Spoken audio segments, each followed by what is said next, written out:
இந்த உலகத்தில் உண்மையாகவே வேதாந்தம் பேசுகிறவங்களும் உண்டு, உள்ளுக்குள்ளே வேறு மாதிரி இருந்துக்கிட்டு வெளியில் வேதாந்தம் பேசுகிறவங்களும் உண்டு. ஒரு ஆள் இருந்தார். அவரும் ஒரு கடை வச்சு வியாபாரம் பண்ணிக்கிட்டு இருந்தார். மகா கஞ்சன், யாருக்கும் எந்த உதவியும் செய்ய மாட்டார். எச்சில் கையென்ன ஈர கையை கூட உதற மாட்டார். அப்படிப்பட்ட மனுஷன். அந்த ஊருக்கு ஒரு முனிவர் வந்துக்கிட்டு இருந்தார். வருஷத்துக்கு ஒரு தடவை வருவார். ஒரு நாள் 2 நாள் இருப்பார், அப்புறம் போயிடுவார். அந்த முனிவர் வர்றப்போலாம் இந்த ஆள் எழுந்திரிச்சு ஓடி போய் அவரை வரவேற்பான். ரொம்ப பெரிய வேதாந்தி மாதிரி அவர்கிட்ட பேசிக்கிட்டு இருப்பான். காயமே இது பொய், வெறும் காற்றடைத்த பையும்மா, தர்மம் தலைகாக்கும்மா. பணம் என்ன சார் பணம், இன்னைக்கு ஒருத்தன் கையில் இருக்கும், நாளைக்கு ஒருத்தன் கையில் இருக்கும், எல்லாம் மாயம். எனக்கு தான் இன்னமும் இந்த சம்சார பந்தத்திலிருந்து விடுபடுறதுக்கு நேரம் வரலேம்மா. அந்த முனிவரும் இந்த ஆள் இப்படி சொல்கிறத கேட்ட உடனே, ஏப்பா அப்படி சொல்கிற, இப்போ கூட நீ சரின்னு சொல்லு, உனக்கு தீட்சை கொடுத்து இதிலேருந்து விடுபடுற ஞானத்தை போதிக்கிறேன் பார். உடனே அந்த ஆள் என்ன சொல்லுவான் தெரியுமா? ஐயோ சாமி, இப்போ அது எப்படிங்க முடியும், பிள்ளைங்கள்லாம் சின்ன சிறுசுங்க, அதுகளுக்கெல்லாம் ஒரு கல்யாணம் காட்சின்னு செஞ்சு கடமையை முடிச்சுட்டா நீங்கள் சொல்கிறபடி செஞ்சு விடலாமா. சரி, இன்னும் முனிவர் போயிடுவார். அடுத்த வருஷம் வருவார். இவன் வழக்கம் போல் வேதாந்தம் பேசுவான். சரி, தீட்சை கொடுக்குறேன் வா அம்பார். பேரம்பேத்தியை பார்க்கணும், கோர்ட்டில் கேஸ் ஒன்று இருக்குது, அது முடியணும் அப்படின்னு தயங்க ஆரம்பிச்சிருவான். எல்லாம் சொல்லுவான், ஆனால் குடிக்கிறதுக்கு தண்ணி கூட கொடுக்க மாட்டான். ரொம்ப வருஷம் கழித்து மறுபடியும் ஒரு நாள் அந்த ஊருக்கு முனிவர் வந்தார். இவன் கடைக்கு வந்தார். அப்புறம் அங்கே கல்லாவில் நம்ம ஆள் இல்லை, அவன் புள்ள தான் உட்காந்துருக்கிறான். அப்பாவை போலவே பிள்ளையும் எழுந்திரிச்சு ஓடியாந்து முனிவரை வரவேற்றான். அப்பா எங்கேன்னு விசாரித்தார் முனிவர். ஐயோ, அதை ஏன் கேட்குறீங்க சாமி, உங்ககிட்ட தீட்சை வாங்கி இந்த சம்சார பந்தத்திலேருந்து விடுதலை பெறணும்னு சொல்லிக்கிட்டே இருப்பார், அது நிறைவேறாமலே போய் சேர்ந்துட்டார். போன மாதம் ஒரு நாள் திடீர்னு நெஞ்சு வலிக்குதுன்னார், அவ்வளோதான் போட்டுன்னு போயிட்டார் அப்படின்னு புலம்புனான் பையன். இதை கேட்டதும் முனிவர் சிரிச்சாரான். அவன் எங்கடா போவான், உன் அப்பா எங்கேயும் போகல, இதோ வாழை ஆட்டிக்கிட்டு உன் காலடியிலே இருந்துக்கிட்டு இருக்கான் பார் அப்படின்னு சொல்லி அங்கே நின்றுக்கிட்டு இருந்த ஒரு நாயை சுட்டி காட்டினாரான். என்ன சாமி சொல்கிறீங்க அப்படின்னு ஆச்சரியமாக கேட்டிருக்கான் பையன். உடனே முனிவர் அந்த நாயோட தலையில் ஒரு தட்டு தட்டி பேசுகிறா அப்படின்னாரான். உடனே அந்த நாய் வேதாந்தம் பேச ஆரம்பிச்சுட்டு தான். காயமே இது போய் வெறும் காற்றடைத்த பைய அப்படின்னு தான். முனிவர் சொன்னார், அடே இப்போவும் ஒன்றும் கெட்டு போகல, நீ விரும்புனா சொல்லு, உனக்கு தீட்சை கொடுத்து என் பின்னாடியே அழைச்சிட்டு போயிடுறேன், அங்கே அழைச்சிட்டு போய் உனக்கு ஞானத்தை போதிக்கிறேன், வர்றியா அப்படின்னு கேட்டிருக்கார். உடனே அந்த நாய் சொல்லிச்சான், ஐயோ அதை ஏன் கேட்குறீங்க சாமி, நான் உண்ணாமல் தின்னாமல் ஏராளமான சொத்து சேர்த்து வச்சுட்டேன். என் பிள்ளைங்க அதோட பெருமை தெரியாமல் ராத்திரி நேரம்லாம் கதவை திறந்து போட்டுட்டு தூங்கிடுவாங்க. அதனால் இப்படி நாயாக பிறந்து ராத்திரி பகலாக சுற்றி சுற்றி காவல் காத்துக்கிட்டு கிடக்கிறேன். இப்போ எப்படி சாமி வர முடியும் அப்படின்னு கேட்டுதான். அறியாமையிலேயே சுகம் கண்டு இப்படி இருக்கிற ஆளுங்களுக்கு எப்படி விடுதலை கிடைக்கும், எப்போ விடுதலை கிடைக்கும் அப்படின்னு கேட்குறார் தசாவதானி, திருக்குறள் பேர் ராமையா. அவர் கேட்குறது நியாயம் தானே. இந்த காலத்து பையன் ஒருத்தன் அப்பா கிட்ட சொன்னான், அப்பா இன்றைக்கி நான் 1 ரூபா மிச்சப்படுத்தி விட்டேன் அப்படின்னு நானும். அப்படியா, என்னடா பண்ணேன்னு கேட்டிருக்கார் அப்பா. டவுன் பஸ்ஸில் ஏறாமல் அது பின்னாடியே ஓடியாந்தேன், 1 ரூபா மிச்சம் தானே அப்படின்றான். அட பாவி, ஒரு ஆட்டோ பின்னாடி ஓடியாந்துருந்தா 10 ரூபா மிச்சமாயிருக்குமே, வேஸ்ட் பண்ணிட்டியே அப்படின்னாரான் அந்த அப்பா.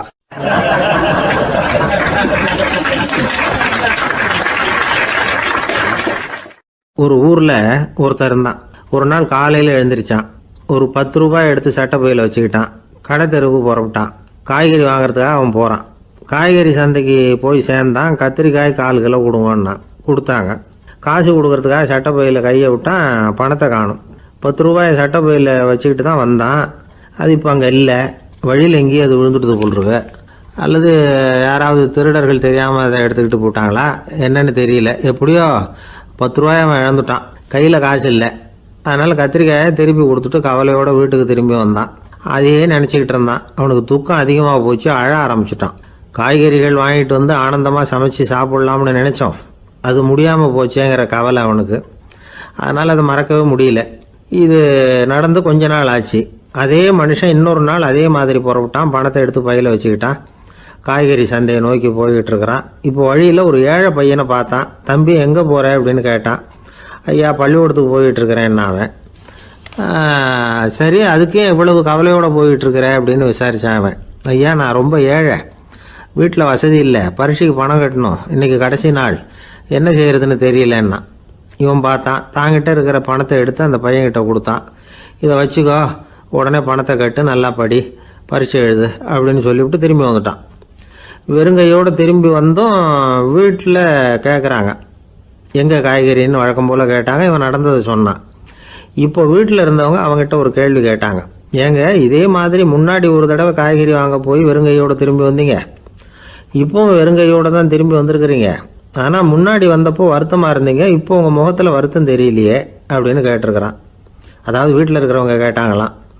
இப்போ அந்த மனுஷன் யோசிக்க ஆரம்பித்தானான், இந்த ரெண்டு நிகழ்வுகளுக்கு என்ன வித்தியாசம்? போன தடவை அவன் பணத்தை இழந்தான், இந்த தடவை அவன் பணத்தை இழந்திருக்கிறான். போன தடவை யாரோ திருடிட்டு போயிட்டாங்க, இந்த தடவை அவனாவே ஒரு பையன் பேரில் இறக்கப்பட்டு எடுத்து கொடுத்துருக்குறான். அன்னைக்கு பணம் போயிட்டுதேன்னு வருத்தமாக இருந்தது, இன்றைக்கி பணம் போனாலும் மனசுக்கு மகிழ்ச்சியாக இருக்குது, நிறைவாக இருக்குது. கொஞ்சம் யோசிச்சு பாருங்கள். பணத்தை இழந்தது மகிழ்ச்சிக்கோ வருத்தத்துக்கோ காரணமாக இருக்க முடியாது. அப்படின்னா வேறு எது காரணம்? அன்றைக்கு பணத்தை இழந்துட்டேன்னு அழுதான், இன்றைக்கு பணத்தை இழந்தாலும் மகிழ்ச்சியாக இருக்கிறான். ஆகவே மகிழ்ச்சிக்கும் துக்கத்துக்கும் இழப்பு காரணம் அல்ல, இழப்பு பற்றிய நம்முடைய அறிவு தான் காரணம் அப்படிங்கிறது பெரியவர்களுடைய கருத்து. எந்த பொருளும் நமக்கு கவலையை உண்டு பண்ணுறதில்ல, அந்த பொருள் பேரில் நாம் வைக்கிற பற்று தான் கவலையை உண்டு பண்ணுது. பொருள்கள் நம்ம விட்டுட்டு போயிட்டா நாம் அழுதுகிட்டு இருக்கிறோம், நாமே அதுகளை விட்டுட்டு வந்துட்டா மகிழ்ச்சியாக இருக்கிறோம். இந்த உண்மையை புரிஞ்சுக்கிட்டு நம்முடைய வாழ்க்கையை நல்ல விதமாக அமைச்சிக்கணும். ஒரு ஆள் அழுதுகிட்டு இருந்தான், ஏன்டா அழுகுறேன்னு கேட்குறார் ஒருத்தர். இழக்கிறதுக்கு எதுவும் இல்லை அதனால் அழறேன்னா. என்னடா சொல்கிறேன்னார். கிட்ட வாங்க சொல்கிறேன்னா. இந்த மணி பர்ஸை வேற ஒருத்தன் பாக்கெட்லேருந்து திருடினேன், அப்புறம் தான் புரிஞ்சுது அவங்ககிட்ட இழக்கிறதுக்கு எதுவும் இல்லைங்கிறது. ஆமாங்க இது காலி பர்ஸு, அதனால் இப்போ அழுதுகிட்டு இருக்கிறேன், திருடியும் பிரயோஜனம் இல்லை அப்படின்னு சொல்லிவிட்டு அழுதானா.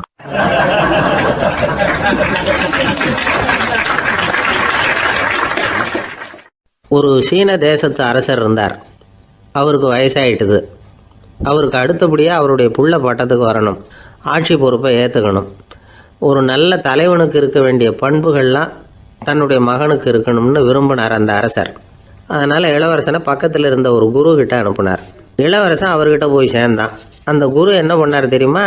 இவனை பார்த்து சொன்னார், இதை பாருப்பா, நீ என்ன பண்ணுற, இப்போவே பக்கத்தில் இருக்கிற காட்டுக்கு போ, நடு காட்டில் போய் ஒரு இடத்துல உட்காந்துக்கோ, அங்கே என்னென்ன சத்தம்லாம் உன் காதில் விழுதுன்னு கவனித்து கேளு, உன் காதில் விழுந்த ஓசைகள் என்னென்னங்கிறத என்கிட்ட சொல்லு, அதுதான் எனக்கு தெரியணும், உனக்கு வேலையும் அதுதான் அப்படின்னு சொல்லி அனுப்பி வச்சுட்டார். இளவரசன் காட்டுக்கு போனான். குரு சொன்னபடியே ஒரு இடத்துல உட்காந்து கவனித்து கேட்டான். அதுக்கப்புறம் குருக்கிட்ட திரும்பி வந்தான். என்னென்ன சத்தம்லாம் கேட்ட அப்படின்னு கேட்டார் குரு. குருவே, காட்டில் நான் பறவைகள் சத்தம்லாம் கேட்டேன், மிருகங்களின் ஓசையையும் கேட்டேன், இதை தவிர இடி மின்னல் மழை இதுகளோட சத்தத்தையும் கேட்டேன் அப்படின்னா. குரு யோசனை பண்ணார், நீ இன்னமும் சரியாக கேட்கல, அதனால் மறுபடியும் காட்டுக்கு போ, கொஞ்ச நாள் தங்கியிருந்து கேட்டுட்டு வா அப்படின்னார். இளவரசனுக்கு ஒன்றும் புரியல. இருந்தாலும் குருவின் கட்டளையாச்சே, மறுக்க முடியுமா? உடனே அவன் மறுபடியும் காட்டுக்கு போனான். ஒரு இடத்துல உட்காந்தான். கொஞ்ச நேரம் உன்னிப்பாக கவனித்து கேட்டான். சில நாள் கழித்து குருக்கிட்ட திரும்பி வந்தான். குருவே, இந்த தடவை சில துல்லியமான சத்தங்களை எல்லாம் கேட்டான். தேனி பறக்கிற சத்தம், நீரோடையின் மெல்லிய ஓசை, இதெல்லாம் கேட்டேன்னா. குரு சிரித்தார். நீ மறுபடியும் காட்டுக்கு போ, இன்னும் சில நாள் அங்கே இரு, முழுமையாக கவனமாக கேட்டுக்கிட்டு வா அப்படின்னு சொல்லி அனுப்பி வச்சுட்டார். இளவரசனுக்கு குழப்பம் அதிகமாயிட்டுது, ஒன்றுமே புரியல. மறுபடியும் காட்டுக்கு போனான். மௌனமாக ஒரு இடத்துல உட்காந்துட்டான். அப்படியே தியானத்தில் ஆழ்ந்துட்டான். சில நாளில் அவனுக்கு இதுவரை கேட்காத ஓசைகள்லாம் கேட்க ஆரம்பிச்சிட்டுது. இதைத்தான் நான் கேட்கணும்னு என்னுடைய குரு எதிர்பார்த்துருக்கிறாருங்கிறத புரிஞ்சுக்கிட்டான். உடனே குரு கிட்ட ஓடனான். குருவே, இந்த தடவை காதுகளுக்கு கேட்க முடியாத சில ஓசைகளை கூட என்னால் உணர முடிஞ்சுது. பூ மலருகிற ஓசை, சூரியனால் பூமி சூடாகிறப்போ எழுகிற ஓசை, காலை பனித்துளி இந்த புல்லுலாம் குடிக்கிற ஓசை, இது எல்லாம் என்னால் நல்லா கேட்க முடிஞ்சுது அப்படின்னா. குருவுக்கு இப்போ தான் திருப்தி ஏற்பட்டு தான். இளவரசனை பார்த்து சொன்னார், இதை பாருப்பா, இப்போ தான் நாட்டை ஆளுகிற தகுதி உனக்கு வந்திருக்குது அப்படின்னு சொல்லி அதுக்கு விளக்கமும் கொடுத்தாராம். எந்த அரசன் தன்னுடைய மக்களின் இதயம் பேசுகிற மௌன மொழியை, மௌன வார்த்தைகளை கேட்குறானோ அவன்தான் ஆள தகுதி உள்ளவன். எந்த அரசன் தன்னுடைய மக்களின் உணர்ச்சிகளை உண்மையாக உணர்றானோ அவன்தான் முதன்மையான அரசன். போலி வார்த்தைகளை மட்டும் கேட்டுட்டு பல மௌன ராகங்களை காதில் வாங்கிக்காதவன் அரசனே இல்லை. எந்த நாட்டில் எப்போ ஒரு அரசன் தன்னுடைய மக்களின் உணர்ச்சிகளை கேட்க மறுக்கிறானோ அன்னையிலேருந்தே அந்த நாடு அழிய தொடங்குது அப்படின்னு அர்த்தம். இதுதான் அந்த குரு இளவரசனுக்கு போதிச்சது. வாயால் பேசுகிறத மட்டும் கேட்டு ஏமாறக்கூடாது, உணர்ச்சிகளையும் கேட்கறதுல தான் மனப்பக்குவம் உண்டாகும். மக்கள் உணர்ச்சிகளை புரிந்து கொள்ளாத அரசர்கள் நீடிச்சிருக்க முடியாது. அது மாதிரி நாடுகளில் அடிக்கடி குழப்பம் தான் உண்டாகும். அப்படி இருந்தால் அடிக்கடி ஆட்சி மாறிக்கிட்டு இருக்கும். அப்படிப்பட்ட ஒரு தேசம், அங்கே ஒரு சிறைச்சாலையில் 3 கைதிகள் பேசிக்கிட்டு இருந்தாங்க.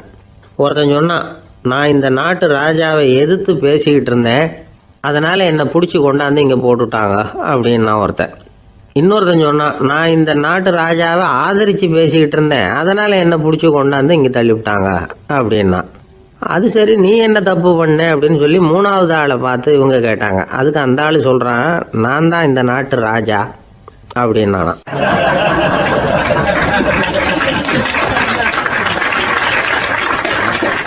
ஒரே ஒரு ஊரில் ஒரு பாதிரியார் இருந்தார். ரொம்ப நாள் சந்தோஷமாக வாழ்ந்தார்.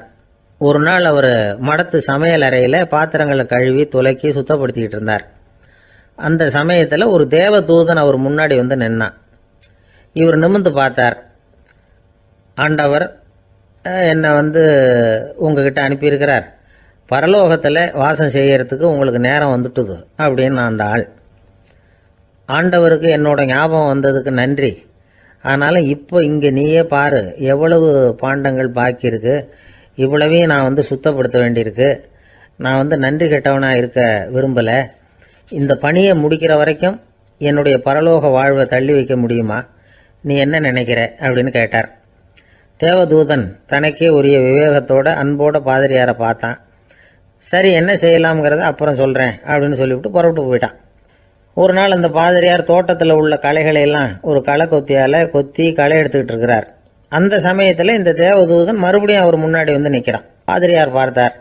இதை பாரு, இந்த தோட்டம் பூராவும் எவ்வளவு களை மண்டி கிடக்கு, பரலோகம் கொஞ்ச காலம் எனக்காக பொறுத்திருக்கலாம்னு நீ நினைக்கிறியா அப்படின்னு கேட்டார். தேவதூதன் சிரிச்சுக்கிட்டே மறுபடியும் மறைஞ்சிட்டான். மறுபடியும் அவர் களை எடுக்கிறது, தானிய களஞ்சியத்துக்கு வர்ணம் பூசுறது, இப்படிப்பட்ட வேலைகளில் ஈடுபட்டிருக்கார். இன்னொரு நாள் ஒரு மருத்துவமனையில் நோயாளிகளை கவனிச்சுக்கிட்டு ரொம்ப தீவிரமாக இருக்கிறார் அந்த பாதிரியார். ஒரு நோயாளியோட தாகத்துக்கு தண்ணீர் கொடுத்துட்டு நிமிர்ந்து பார்க்குறப்போ தேவதூதன் மறுபடியும் அவர் முன்னாடி நிற்கிறான். இந்த தடவை பாதிரியார் தன்னலமற்றவராக பேரன்பை காட்டக்கூடிய வகையில் தன்னுடைய 2 கைகளையும் உயர்த்தியபடி தேவதூதனின் கவனத்தை பிணியால் வாடக்கூடிய நோயாளிகளின் பக்கம் திருப்பினாராம். தேவதூதன் ஒன்றும் சொல்லலை, மறைஞ்சிட்டான். அன்னைக்கு சாயந்தரம் பாதிரியார் மடத்தில் உள்ள தன்னுடைய அறைக்கு போய் இளைப்பாறினார். யோசித்து பார்த்தார். தேவதூதனையும் தேவதூதனின் விருப்பத்தையும் பல நாள் தள்ளி போட்டு வந்ததையும் அவர் ரொம்ப நினச்சி பார்த்தார். திடீர்னு தான் முதுமை அடைகிறதையும் சோர்வு அடைகிறதையும் உணர்ந்தார். ஆண்டவரை நினைச்சார். ஆண்டவரே, உம்முடைய தூதனை மறுபடியும் என்கிட்ட அனுப்புனா நான் சந்திக்கிறதுக்கு ஆவலாக இருக்கேன் அப்படின்னு சொல்கிறப்பவே தேவதூதன் பக்கத்தில் நின்னான். பாதிரியார் நிமிர்ந்து பார்த்தார். நீ இப்போவே என்னை அழைச்சிக்கிட்டு போக விரும்பினா நான் பரலோகத்துக்கு வர்றதுக்கு தயாராக இருக்கேன்னார். தேவதூதன் அந்த பாதிரியாரை அன்போடவும் விவேகத்தோடவும் பார்த்து, நீங்கள் என் கூட பரலோகத்துக்கு வர்ற தயாராக இருக்கிறதா சொல்கிறீங்க, ஆனால் நீங்கள் இதுவரைக்கும் வேற எங்கே இருந்ததா நினைக்கிறீங்க அப்படின்னானா. அப்படின்னா இதுவரைக்கும் இருந்த இடம் தான் பரலோகம் அப்படிங்கிறத உணர்த்தியிருக்கிறான். பரலோகம்னா என்னன்னு புரிஞ்சுக்கிறதுக்கு இந்த சம்பவம் நமக்கு உதவியாக இருக்குது. தொண்டு செய்கிறத விட பெரிய செயல் வேற எதுவும் இருக்க முடியாது. அது நம்ம மனசுக்கு கொடுக்குற சுகத்தை வேற எதுவும் கொடுக்க முடியாது. நாம் தொண்டு செய்கிற இடம் தான் அந்த புண்ணிய இடம். ஆனால் இந்த காலத்துல எல்லாம் நாம் தொண்டு செய்யணும்னு நினச்சி ஏதாவது ஆரம்பித்தா கூட அதை ஒரு மாதிரியாக சுற்றி நின்று வேடிக்கை பார்க்க ஆரம்பிச்சிடுறாங்க. ஒரு பெரியவர் அப்படித்தான் ஒரு தொண்டு செஞ்சுக்கிட்டு இருந்தார். ஒரு கோவில் கட்டிக்கிட்டு இருந்தாங்க. அதில் ஒரு இடத்துல ஒரு பலகையை வச்சு ஆணி அடிக்கிற வேலையை செஞ்சுக்கிட்டு இருந்தார் அந்த பெரியவர். ஒரு சின்ன பையன் அதை ரொம்ப ஊக்கமாக அக்கறையாக கவனிச்சுக்கிட்டு இருந்தான். பெரியவர் இதை கவனித்தார். என்னப்பா பார்க்குற, உனக்கும் இது மாதிரி தொண்டு செய்யணும்னு ஆசையாக இருக்கா அப்படின்னு கேட்டார். அதுக்கு அந்த பையன் சொல்கிறான், அப்படி இல்லைங்க, நீங்கள் ஆணி அடிக்கிறப்போ கையில் சுத்தியால் அடிச்சுக்கிட்டா எப்படி துடிப்பீங்க, எப்படி கத்துவீங்கன்னு தெரிஞ்சுக்கிறதுக்காக அதை பார்க்கணும்னு ஆசை, அதுக்காக தான் காத்துக்கிட்டு இருக்கேன் அப்படின்னு நான்.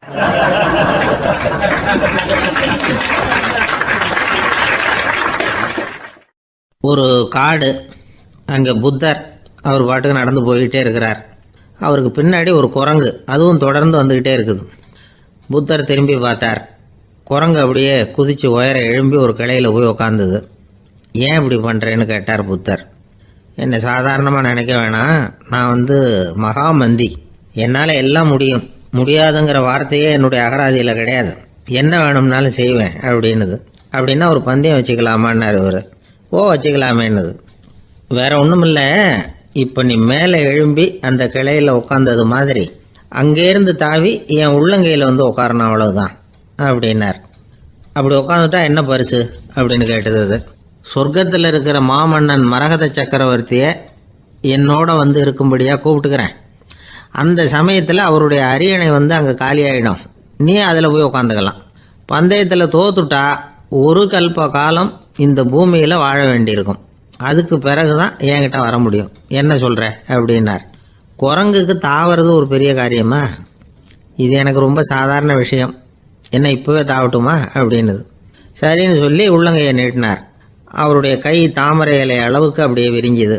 குரங்கு சௌகரியமாக வந்து உட்கார்றதுக்காக. குரங்கு தாவறதுக்கு தயாராச்சு. அதுக்கு முன்னாடி ஒரு சின்ன யோசனை அதுக்கு.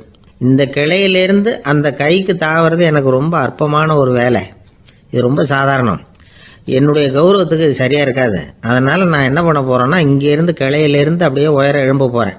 எழும்பி மேல் உலகம் போய் அங்கே ஒரு சுற்றி விட்டு அதுக்கப்புறம் அங்கேருந்து நேராக வந்து இந்த கையில் உட்கார போகிறேன் அப்படின்னு நினச்சது. என்ன யோசிக்கிற அப்படின்னார் புத்தர். ஒன்றும் இல்லை, இந்த பாயிரம் பார் அப்படின்னு சொல்லி தாவி உயர போயிட்டுது. கொஞ்ச நேரத்தில் வான உலகத்துக்கே போய் சேர்ந்துட்டுது. அங்கே போய் பார்த்தா அங்கே ஒரு 5 பளிங்கு தூண்கள் இளம் சிவப்பு நிறத்தில் நின்றுக்கிட்டு இருக்குது. குரங்கு நினச்சிக்கிட்டது, புத்தர்கிட்ட போய் இந்த பளிங்கு தூண்களை பார்த்தோம்னு சொன்னால் அப்படியே திகைச்சு போயிடுவார், இந்த தூணில் ஏதாவது அடையாளம் செஞ்சுட்டு போகணும் அப்படின்னு அந்த இடத்துல மிதந்துக்கிட்டே நினச்சிது. உடனே ஒரு தூணில் எழுந்துச்சு. என்ன எழுதிச்சுன்னா, ஒரு மகா ஞானி இங்கே வந்துட்டு போகிறார் அப்படின்னு எழுதிச்சு. எழுதிவிட்டு அப்படியே கீழே தாவி வந்து புத்தரோட உள்ளங்கையில் உட்காந்துது. எப்படி பார்த்தீங்களா என்னுடைய வேலை? வான உலகத்துக்கே போய் அங்கே இருக்கிற 5 பளிங்கு தூண்களை பார்த்துட்டு அதில் நான் வந்த விவரத்தை எழுதி வச்சுட்டு அதுக்கப்புறம் இங்கே வந்திருக்கிறேன் அப்படின்னுது ரொம்ப பெருமையாக. அப்படியா அப்படின்னார் புத்தர். ஆமாம், சந்தேகமாக இருந்தால் வாங்க, அழைச்சிட்டு போய் காட்டுறேன் அப்படின்னு அந்த குரங்கு. அதுக்கு தேவையில்லை, அப்படியே கொஞ்சம் கீழே குனிஞ்சு பார்த்து தெரியும் அப்படின்னார் புத்தர். அங்கே பார்த்தா புத்தரோட உள்ளங்கை தெரிஞ்சுது. நல்லா உத்து பார்த்துது. அவரோட ஒரு விரலில் அது எழுதிய வாசகம் தெரிஞ்சுது. குரங்கு யோசனை பண்ணிச்சு, அப்படின்னா வானத்தில் நான் பார்த்தது புத்தரோட விரல்களா அப்படின்னு யோசிச்சுது. இதை புரிஞ்சுக்கிட்ட உடனே அந்த குரங்கோட கர்வம் அழிஞ்சு போச்சான். நம்ம மனசு தான் இந்த குரங்கு. மனம்ங்கிறதும் ஆணவம்ங்கிறதும் ஒரு நாணயத்தின் 2 பக்கங்கள். மனம் உள்ளவரை ஆணவமும் இருக்கும். மனம் அழிஞ்சாதான் ஆணவம் அழியும்.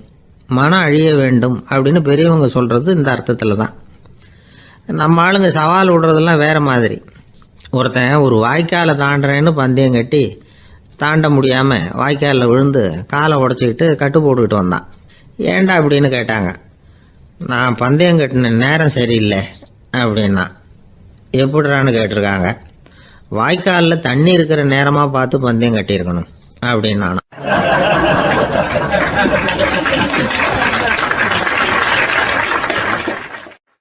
எனக்கு அதிர்ஷ்டமே இல்லை சார் அப்படின்னார் ஒருத்தர். ஏன் அப்படி சொல்றீங்கன்னு கேட்டோம். வியாபாரம் பண்ணலாம்னு ஒரு கடை வச்சேன். வேண்டிய போட்டவங்க கூட என் கடையில் வந்து எதுவும் வாங்க மாட்டேங்கிறான், எல்லாரும் அடுத்த கடைக்கு தான் போகிறான் அப்படின்னு சொல்லி ரொம்ப அழுத்துக்கிட்டார். இதுக்கு போய் அதிர்ஷ்டம் இல்லைன்னு சொல்லாதீங்க, வாடிக்கையாளர்களை வந்து கவர்றது எப்படிங்கிறது உங்களுக்கு தெரியல, அதுதான் குறை அப்படின்னும். சார், உங்களுக்கு தெரிஞ்ச அந்த ரகசியத்தை எனக்கும் கொஞ்சம் சொல்லி கொடுங்களேன் அப்படின்னார். சரி, உங்கள் காதை இப்படி கொடுங்க அப்படின்னு சொல்லி அது சம்பந்தமாக பெரிய வல்லுநர்கள் சொல்லியிருக்கிற கருத்துக்களை அவர்கிட்ட சொல்ல ஆரம்பித்தோம். அதாவது இந்த வாடிக்கையாளர்களை கவர்றதுக்கு வல்லுநர்கள் பல ஆலோசனைகளை ஏற்கனவே சொல்லி வச்சிருக்கிறாங்க. அது சம்பந்தமாக அனுபவப்பட்டவங்க, அதை தெரிஞ்சு வச்சுக்கணும். அதாவது கடை வச்சிருக்கிறவங்க எல்லாரும் இதை கொஞ்சம் காதில் வாங்கி வச்சுக்கணும். எதை இப்போ சொல்ல போகிறத. எப்பவும் பணத்தை சம்பாதிக்கிறதுலேயே குறியாக இருக்கக்கூடாதான். அதை விட முக்கியமாக நீங்கள் சம்பாதிக்க வேண்டியது வாடிக்கையாளர்களுடைய மன நிறைவு. வர்றவங்க திருப்தியோடு போகணும், அது முக்கியம். அதில் கவனமாக இருக்கணும். கடைக்கு வர்ற ஒருத்தர் ஏதாவது ஒரு குறை சொல்கிறாருன்னு வச்சுக்கோங்க, அதை வந்து அலட்சியப்படுத்தக்கூடாது. ரொம்ப அக்கறையோடு அதை காது கொடுத்து கேட்கணும். அப்படியா சார், அதை நான் அவசியம் கவனிக்கிறேன் அப்படின்னு சொல்லணும். ஒருத்தர் வரார், சார் நேற்றுக்கு உங்கள் கடையில் இதை நான் வாங்கிட்டு போனேன், வீட்டில் இது வேணான்னு சொல்லிவிட்டாங்க, அது திருப்பி கொடுக்கறதுக்காக தான் வந்திருக்கிறேன் அப்படின்னு சொல்லி திருப்பி கொடுக்குறார். உடனே நீங்கள் வந்து முகம் சுளிக்கக்கூடாது, எரிச்சல் படக்கூடாது. வழக்கம் போல் நிதானமாக முகம் அலர்ச்சியோடு அதை திருப்பி வாங்கிக்கணும். இவ்வளவு ரூபாய்க்கு சாமான் வாங்கினா இந்த ஸ்பூன் அன்பளிப்பு, இப்படி ஏதாவது கொடுக்கலாம். பண்டிகை காலங்கள்லேயும் பொருள்கள் வாங்குறவங்களுக்கு இப்படி ஏதாவது பொருத்தமாக ஒரு அன்பளிப்பு கொடுக்கலாம்.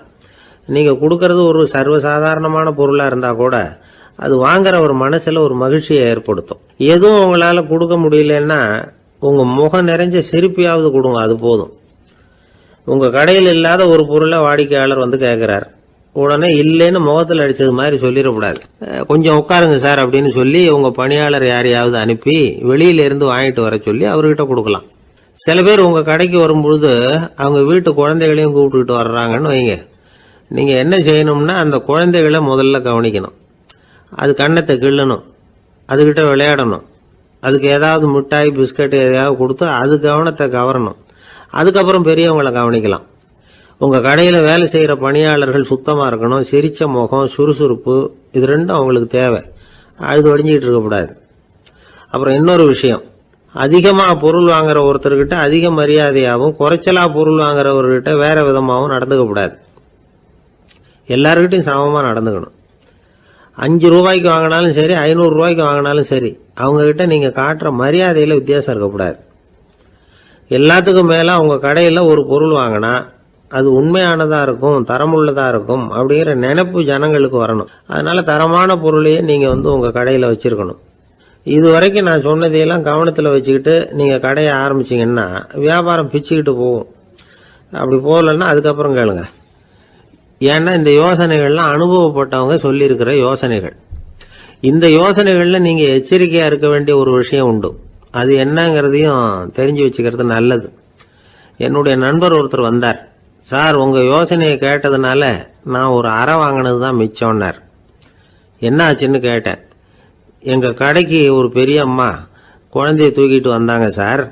உங்கள் யோசனைப்படி அந்த குழந்தையோட கண்ணத்தை கிள்ளணும்னு முயற்சி பண்ணினேன். திடீர்னு அந்த நேரம் பார்த்து அந்த குழந்தை தலையை குனிஞ்சிக்கிட்டுது. என் கை குழந்தையோட கண்ணத்துக்கு பதிலாக அது தூக்கிட்டு வந்தவங்க கண்ணத்தை கிள்ளிவிட்டுது. அதுதான் அப்படி ஆயிட்டுது அப்படின்னார், கண்ணத்தை தடவிக்கிட்டே.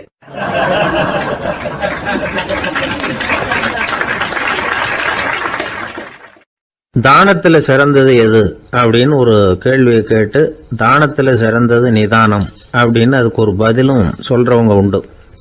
நிதானம் ரொம்ப அவசியம். அதுவும் இன்றைய உலகத்துக்கு ரொம்ப அவசியம். இன்னைக்கு உலகம் ரொம்ப பரபரப்பாக போய்கிட்டு இருக்குது. பொறுமையாக இருக்கணும்னு நினைக்கிறவங்களால கூட அப்படி இருக்க முடியறதில்ல. பொறுமையை சோதிக்கிறது மாதிரி பல சம்பவங்கள், அதையெல்லாம் சந்திச்சே தீர வேண்டியிருக்குது. எங்கே போனாலும் கியூவில் நிற்க வேண்டியிருக்குது. எங்கே போனாலும் காத்துக்கிட்டு இருக்க வேண்டியிருக்கு. ஆஃபீஸ்லேயோ வீட்லேயோ கூட நீங்கள் நிதானமாக பொறுமையாக நடந்துக்க தெரியலன்னா உங்களுக்கு சிடுமூஞ்சி, முசுடு இப்படிலாம் பேர் வச்சுருவாங்க. அது உங்களுக்கு தேவையா? சரி, வாழ்க்கையில் பொறுமைசாலின்னு பேர் வாங்கிறதுக்கு என்ன வழி?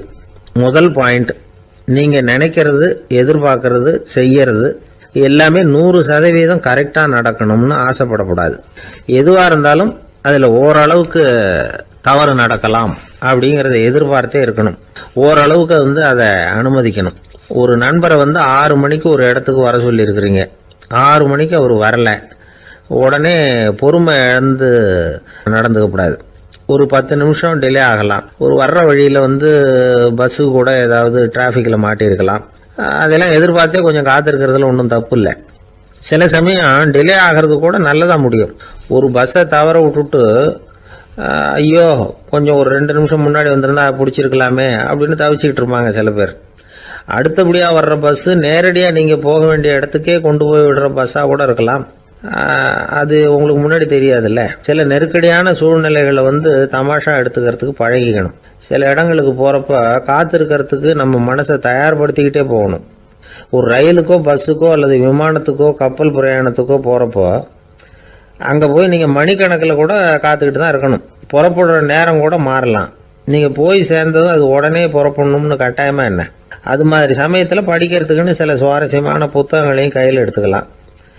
உங்களை சுற்றி எவ்வளவோ சுவாரஸ்யமான சம்பவங்கள் நடந்துக்கிட்டு இருக்குதுல்ல, அதையெல்லாம் வேடிக்கை பாருங்கள். எதுக்காக காத்துக்கிட்டு இருக்கிறோமோ அந்த காரியத்தில் உண்மையாகவே நமக்கு ஒரு அக்கறை இருந்தால் நமக்கு போர் அடிக்காது. சில கோயில்களில் பார்த்துருப்பீங்க, தரிசனத்துக்காக பக்தர்கள் நாள் கணக்கில் காத்துக்கிட்டு இருப்பாங்க. அவங்களெலாம் அழுத்துக்கிறது இல்லை. ஆண்டவனை தரிசிக்கணுங்கிற உண்மையான அக்கறை இருக்கிறதுனால அவங்களுக்கு போர் அடிக்கிறது இல்லை. ஆனால் சில சினிமா தியேட்டரில் கூட பார்க்கலாமே, சினிமா கியூ கூட அப்படி தான். சாயந்தரம் 6 மணி ஆட்டத்துக்கு காலம்பரம் 6 மணிக்கே போய் கூட காத்துக்கிட்டு இருப்பாங்க. அவங்களுக்கெல்லாம் போர் அடிக்காது, படம் பார்க்குற ஆர்வம். இன்னொரு முக்கியமான விஷயத்தை நாம் பழக்கப்படுத்திக்கணும். லிவ் ஃபார் தி மூமெண்ட் அப்படிங்கிறாங்க நிபுணர்கள். ரொம்ப பேர் எப்படின்னா அடுத்தபடியாக நடக்க போகிற விஷயத்திலேயே கவனமாக இருப்பாங்க. அந்த நினைப்புலேயே இந்த நிமிஷத்தை பொறுமை இல்லாமல் கழிப்பாங்க. ஒருத்தர் இருக்கார், அவர் எப்படின்னா ஆஃபீஸ் முடியறதுக்குள்ளேயே சார் 5 மணிக்கெல்லாம் ரெடியாக இருங்க, நாம் அந்த ஹோட்டலில் போய் டிஃபன் சாப்பிட்ணும் அப்படின்னு 4 மணிலேருந்து சொல்லிகிட்டு இருப்பார். 4:55 பரபரப்பாக ஓடி வருவார். 2 பேரும் புறப்படுவோம், ஹோட்டலுக்கு போவோம், சாப்பிட்டுக்கிட்டு இருப்போம். அப்படி சாப்பிட்டுட்டு இருக்கிறப்ப சார் சாப்பிட்டு முடித்தது நேராக ஒரு ஜவுளி கடைக்கு போகிறோம் அப்படிம்பார். பரபரக்க சாப்பிட்டு முடிப்பார், புறப்படுவார். ஜவுளி கடையில் அவசரமாக சீக்கிரம் பில் போடுங்க சார், சினிமாவுக்கு நேரம் ஆகிடும்பார். சினிமா தியேட்டரில் உட்காந்து அடுத்தபடியாக எங்கே டின்னர் சாப்பிட்றதுன்னு யோசனை பண்ணிகிட்டு இருப்பார். ராத்திரி படுக்கையில் விழுந்ததுக்கு அப்புறமும் நாளைக்கு காலையில் எழுந்திரிச்சதும் அதை பண்ணணும் இதை பண்ணணும்னு திட்டம் போட்டுக்கிட்டே இருப்பார். அதாவது எப்போவும் அடுத்த நிமிஷம், அடுத்த நாள், அடுத்த வாரம், அடுத்த வருஷம், இதுதான் அவங்க சிந்தனை. இந்த நிமிஷம் என்ஜாய்மெண்ட்டை அவங்க இழந்துடுறாங்களாம். அதனால தான் வாழ்நாள் பூரா பொறுமையின்மை, அவஸ்தை, அல்லல். அதனால் நாம் எல்லாரும் வாழ்க்கையில் நிதானமாக இருக்கிறதுக்கு கற்றுக்கணுமா. அதுக்காக இந்த நிதானத்துக்கு வேறு விதமான அர்த்தம் பண்ணிக்கக்கூடாது. ஒருத்தர் அப்படித்தான் ஒரு தடவை அவருடைய குதிரை காணாமல் போயிட்டு தான். அதுக்காக அவர் கவலைப்படல, நிம்மதியாக இருந்தார், சந்தோஷமாக இருந்தார். என்ன சார் இது, உங்கள் குதிரை திருட்டு போயிட்டுதுங்கிறீங்க, நீங்கள் கவலைப்படாமல் இருக்கிறீங்களே அப்படின்னு கேட்டாங்களாம். அதுக்கு அவர் சொல்லியிருக்கார், நல்ல வேலை சார், கட்டியிருந்த குதிரை காணாமல் போயிருக்குது. நான் அது மேலே உட்காந்துருக்கிற சமயம் அது காணாமல் போயிருந்ததுன்னா, திருட்டு போயிருந்ததுன்னா நானும் சேர்ந்துல காணாமல் போயிருப்பேன் அப்படின்னாராம். எவ்வளவு நிதானமான ஆள் பாருங்க.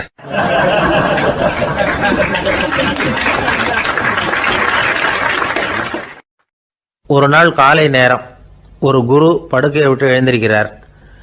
உடனே சீடர்களை பார்த்து எல்லாரும் இப்படி வாங்கங்கிறார். எல்லாரும் வர்றாங்க வேகமாக. என்னங்க வேணும் உங்களுக்கு அப்படிங்கிற மாதிரி எல்லாரும் குருவை பார்த்தாங்க பயபக்தியோட. குரு அந்த சீடர்களை பார்த்து, இதை பாருங்கள், இப்போ நான் ஒரு சிக்கலான விவகாரத்தில் மாட்டிக்கிட்டு இருக்கிறேன், அதை நீங்கள் தீர்த்து வச்சா நல்லதுன்னார். சீடர்களுக்கு ஒன்றும் புரியல. என்ன இது இவர் இப்படி சொல்கிறாரு, நமக்குள்ள எல்லா விவகாரங்களையும் தீர்த்து வைக்கிறவர் நம்ம குருநாதர், அவருடைய விவகாரத்தை நாம் தீர்த்து வைக்கிறதா, ஆச்சரியமாக இருக்குதே, குருநாதருக்கே சிக்கலா அப்படின்னு யோசனை பண்ண ஆரம்பித்தாங்க. இருந்தாலும் ரொம்ப பணிவாக கேட்டாங்க, சுவாமி உங்களுக்கே சிக்கலா, இந்த உலகத்து சிக்கல்களுக்கும் சிரமங்களுக்கும் அப்பாற்பட்டவர் அல்லவா தாங்கள், அப்படிப்பட்ட உங்களுக்கு சிக்கல்னா அது எப்படி அப்படின்னாங்க. எனக்கு ஏற்பட்டிருக்கிற சிக்கல் அவ்வளவு பெருசு, ரொம்ப பெரிய விவகாரம் அது அப்படின்னார் குரு. கொஞ்சம் விவரமாக சொல்லுங்க அப்படின்னாங்க இவங்க. இப்போ அந்த குரு விவரத்தை சொன்னார். அதாவது நேற்று ராத்திரி நான் ஒரு கனவு கண்டேன். அந்த கனவுல நான் ஒரு பட்டாம்பூச்சியாக மாறிட்டேன். அப்படி மாறி ஒவ்வொரு மலராக பறந்து போய் உட்காந்து தேன் சாப்பிட்டேன் அப்படின்னார். சீடர்கள் இதை கேட்டதும் ரொம்ப திகைச்சு போயிட்டாங்க. என்ன இது ஒரு பெரிய பிரச்சனையா, ஒரு சாதாரண கனவு கண்டதுக்காகவா இந்த காலை வேளையில் நம்மளையெல்லாம் குருநாதர் இவ்வளவு அவசரமாக கூப்பிட்டுருக்கார் அப்படின்னு நினச்சாங்க. இருந்தாலும் கேட்டாங்க, இதில் என்ன சிக்கல் சுவாமி, கனவுங்கிறது எல்லாருக்கும் வரத்தானே செய்யும் அப்படின்னார் ஒரு சீடர். சீடர்களே, பிரச்சனை அது இல்லை, நான் இன்னைக்கு காலையில் கண்ணு முழிச்சு பார்த்தப்போ நான் நானாக மறுபடியும் மாறிட்டேங்கிறத தெரிஞ்சுக்கிட்டேன். இதில் சிக்கல் என்னன்னா, இப்போ அந்த பட்டாம்பூச்சி தான் நானாக ஆயிட்டதாக கனவு கண்டுகிட்டு இருக்கா அப்படிங்கிறது தான். ஒரு மனுஷன் பட்டாம்பூச்சி ஆகிறதாக கனவு காண முடியுங்கிறப்போ அந்த பட்டாம்பூச்சியும் மனுஷனாக ஆகிறதாக கனவு காண முடியும் இல்லையா. இப்போ எனக்கு யதார்த்த நிலை தெரியணும், எது நிஜம்னு தெரியணும். நேற்று ராத்திரி நான் கண்டது கனவா, அல்லது இது பட்டாம்பூச்சி கண்டுகிட்டு இருக்கிற கனவா? இதுதான் குரு கேட்ட கேள்வி. இதை கேட்டதும் சீடர்கள் ரொம்ப குழம்பி போயிட்டாங்க. சுவாமி, இது வரைக்கும் நாங்கள் தூங்குறப்ப பார்க்கறது கனவுன்னும் மூழ்கிட்டு இருக்கிறப்ப பார்க்கறது நனவுன்னு நம்பிக்கிட்டு இருக்கிறோம். இப்போ எங்களை ரொம்ப குழப்பிட்டீங்க, இதுக்கு பதில் சொல்ல எங்களுக்கு சக்தி இல்லை அப்படின்னு சொல்லிவிட்டாங்களாம். அதுக்கப்புறம் அந்த குரு சொன்னாராம், நினைவு தான் முக்கியமான அம்சம். முடிவு கட்டம்னா பகலின் நினைவுகளை விட இரவின் கனவுகளே ரொம்ப உண்மை. ஒருத்தன் வந்து தூங்க போனால் தூங்கிக்கிட்டே இருந்தால் அவன் காணும் கனவு பொய்ங்கிறத அவன் உணர மாட்டான். ஒவ்வொரு கனவும் காணும் பொழுது அது ரொம்ப உண்மையாக தான் தெரியுது. ஒரு கனவு கூட உண்மை இல்லைன்னு கனவுல தோன்றுவதே இல்லை அப்படின்னார் குரு. அகில வாழ்வு அத்தனையும் சொற்பனம் கண்டாய் அப்படிங்கிறார் தாயுமானவர். ஆகையினால நம்ம கனவுலேருந்து நாம் என்னைக்கு முழிச்சிக்க போகிறோம் அப்படிங்கிறது தான் ஒரு முக்கியமான கேள்வி. ஒருத்தர் வந்தார், காலில் கட்டோடு வந்தார். என்னங்க காலில் கட்டுன்னு? சார், நேற்று ராத்திரி தூக்கத்தில் எங்கள் வீட்டு கூரையில் ஏணியை சாத்தி வச்சு இறங்கினப்போ வழுக்கி விழுந்து காலை உடச்சிக்கிட்டேன்னார்.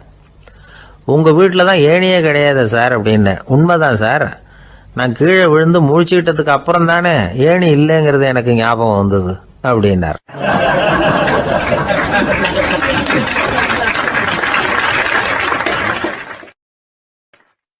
திபேத் நாட்டில் புத்த மடாலயங்கள் நிறைய உண்டு. அதுக்கு ஒரு தலைமையகமும் உண்டு. அது இந்த திபேத் தலைநகரம் லாசாவில் இருக்குது. ரொம்ப காலத்துக்கு அப்பால் அதை பற்றியெல்லாம் நிறைய விவரங்கள் எழுதி வச்சிருக்கிறாங்க. அது இப்போவும் நமக்கு கிடைக்குது. அதாவது ரொம்ப தூரத்துக்கு அந்தாண்ட மலைகளுக்கு நடுவில் ஒரு கிளை மடாலயம். அந்த மடத்தின் தலைவருக்கு வயசாயிட்டு தான். அதனால் தலைமை பொறுப்பை வேற ஒருத்தர்கிட்ட ஒப்படைக்கலாம் அப்படின்னு முடிவு பண்ணாராம். உடனே ஒரு லாமாவை கூப்பிட்டார். அவர் மூலமாக தலைமை மடாலயத்துக்கு செய்தி அனுப்புனார், பொருத்தமான வாரிசு ஒருத்தரை அனுப்பி வைக்கும்படியாக. அந்த வாலிப லாமா புறப்பட்டார். காடு மேடெல்லாம் நடந்து போறார். ரொம்ப நாள் கழிச்சு தலைமை பீடத்தை அடைஞ்சார். தலைமை குரு கிட்ட விவரத்தை சொன்னார். தகுதியான ஒருத்தரை அனுப்பி வச்சா அழைச்சிட்டு போறேன் அப்படின்னார். சரி, நாளைக்கு காலையில் நீங்கள் அவங்க எல்லாரையும் அழைச்சிட்டு போகலாம்னார் அவர். அவங்க எல்லாரையுமா? அங்கே தேவைப்படுறது ஒருத்தர் தானே அப்படின்னார் இவர். ஆமான்னார். அப்புறம் ஏன் எல்லாரையும் அழைச்சிட்டு போக சொல்கிறீங்கன்னார். அது இப்போ உனக்கு புரியாது. நான் ஒரு 100 பிக்குகளை அனுப்புகிறேன், அதாவது பிட்சுகளை. அவ்வளவு பேரையும் அங்கே வச்சு சமாளிக்க முடியாது அப்படின்னாரு இவர். இருந்தாலும் இப்போ அந்த தலைமை குரு என்ன சொன்னார்னா, அதை பற்றி கவலைப்படாத, நான் 100 பேரை அனுப்புகிறேன். அதில் 99 பேர் வழியிலேயே காணாமல் போடுவாங்க. ஒருத்தன் மட்டும்தான் வருவான். அவனும் அங்கே சேர்ந்துட்டான்னா நீ ரொம்ப கொடுத்து வச்சவன் அப்படின்னார். இவருக்கு ஒன்றும் புரியல. இருந்தாலும் மறுநாள் அந்த வாலிப லாமா 100 பேரை அழைச்சிக்கிட்டு புறப்பட்டார். போகிற வழியிலேயே பல பேர் அங்கங்கே பிச்சுக்கிட்டு போயிட்டாங்க. அவர் சொன்னது மாதிரியே. வழியில் அவங்க ஊர்கள் இருந்தது தான் காரணம். அப்பா அம்மாவை பார்த்துட்டு வரேன் அப்படின்னு கொஞ்சம் பேர் போனாங்க. சொந்த பந்தத்தை பார்த்துட்டு வரேன் அப்படின்னு கொஞ்சம் பேர். ஒரு வாரம் ஆச்சு. இப்போ மிஞ்சினது 10 பேர் தான். வழியில் ஒரு நகரம். அங்கே சில பிட்சுக்கள் சந்திச்சாங்க. எங்கள் மடத்து தலைவர் இறந்துட்டார், உங்களில் யாராவது ஒருத்தர் எங்களுக்கு தலைவராக முடியுமா அப்படின்னு கேட்டாங்க. 10 பேரும் தயார். அதில் ஒருத்தரை அழைச்சிட்டு அவங்க போயிட்டாங்க. இன்னொரு ஊரில் சில பேர் வந்தாங்க, வழி மறிச்சாங்க. நில்லுங்க, எங்கள் மன்னர் மகளுக்கு திருமணம், அதை நடத்தி வைக்க 3 லாமாக்கள் தேவை அப்படின்னாங்க. இப்படி கொஞ்சம் கொஞ்சமாக எல்லாரும் காலி. கடைசியில் 2 பேரும் மிஞ்சினாங்க.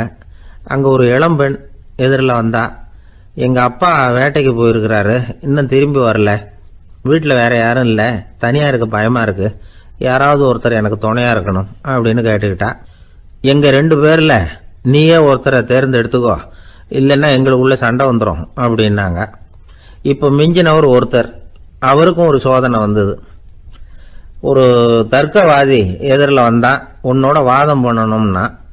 இவனோட வாதம் பண்ணுறேன், அது முடிய ரொம்ப காலம் ஆகலாம். தர்க்கத்தில் நான் ஜெயிச்சா அங்கே வரேன், இல்லைன்னா இவருடைய சீடனை ஆயிடுவேன் அப்படின்னார் அவர். கடைசியாக அழைக்க வந்த வாலிபலாமா மட்டும் வெறும் கையோடு திரும்பி போனார். அங்கே இருந்த வயசான மடாதிபதி கேட்டார், எத்தனை பேர் அங்கேருந்து புறப்பட்டீங்கன்னார். என்னையும் சேர்த்து 101ன்னார் அவர். நல்லது, நீயாவது திரும்பி வந்திய, அதுதான் எனக்கு போதும். ஏன்னா நீ தான் எனக்கு உண்மையான வாரிசு.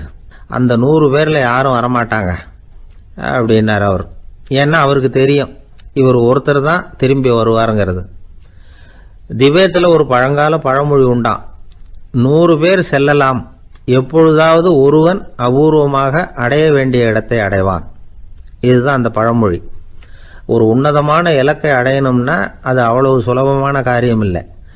இந்த காலத்து மடாலயம் ஒன்று, அதில் ஒரு தலைவர், அவருக்கு வயசாயிட்டுது, தனக்கு ஒரு வாரிசை நியமிக்கணும் அப்படின்னு ஆசைப்பட்டார். ரொம்ப கஷ்டப்பட்டு ஒருத்தரை பிடிச்சார். தனக்கு வாரிசா நியமிச்சுட்டு அவர் சமாதி ஆயிட்டார். புதுசாக பொறுப்பேற்றுக்கிட்டவர் அப்படியே உட்காந்துருந்தார். அவரை தேடிட்டு பத்திரிகை நிருபர்கள்லாம் வந்தாங்க, கேட்டாங்க. அவர் உங்கள் பொறுப்பில் அவர் பெரியவர் விட்டுட்டு போன இது எவ்வளவு சுமாராக தேரும், எவ்வளவு விட்டுட்டு போனார் அப்படின்னு கேட்டிருக்கிறாங்க. அது என்ன ஒரு 50 லட்சம் இருக்கும் அப்படின்னாராம். அவ்வளவும் பணமா அப்படின்னு கேட்டிருக்காங்க. இல்லைங்க, கடன் அப்படின்னாராம் இவர்.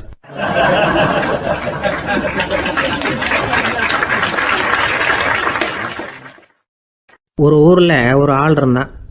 அவனுக்கு ஒரே ஒரு மகள். அவளை நல்ல இடத்துல கட்டி கொடுக்கணும்னு ஆசைப்பட்டான். அதுக்காக மாப்பிள்ளை தேடிக்கிட்டு இருந்தான். அவன் கொஞ்சம் வசதியான ஆள், அதனால் நிறைய பேர் வந்தாங்க.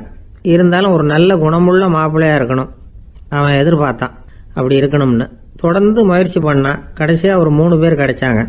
அந்த 3 பேரில் யாரை தேர்ந்தெடுக்கிறது, இதுதான் அவனுக்கு வந்த குழப்பம். இந்த நிலைமையில் ஒரு பெரியவரை தேடி போனான். அவர்கிட்ட தன்னுடைய பிரச்சனையை சொன்னான். அவர் கொஞ்சம் யோசனை பண்ணார். அதுக்கப்புறம் 3 பேரையும் கூப்பிட்டார். இதை பாருங்கப்பா, உங்கள் 3 பேருக்கும் 3 மாத கால அவகாசம் தர்றேன். நீங்கள் இப்போ போகலாம். 3 மாதம் கழித்து திரும்பி வரலாம். அப்படி வரும்பொழுது இந்த 3 மாத காலத்தில் நீங்கள் செஞ்ச நல்ல காரியம் ஏதாவது ஒன்று சொல்லணும். அதை வச்சு உங்களில் ஒருத்தரை நாங்கள் தேர்ந்தெடுத்துக்கிறோம் அப்படின்னு சொன்னாராம். 3 பேரும் சரின்னு சொல்லிவிட்டு திரும்பி போயிட்டாங்க.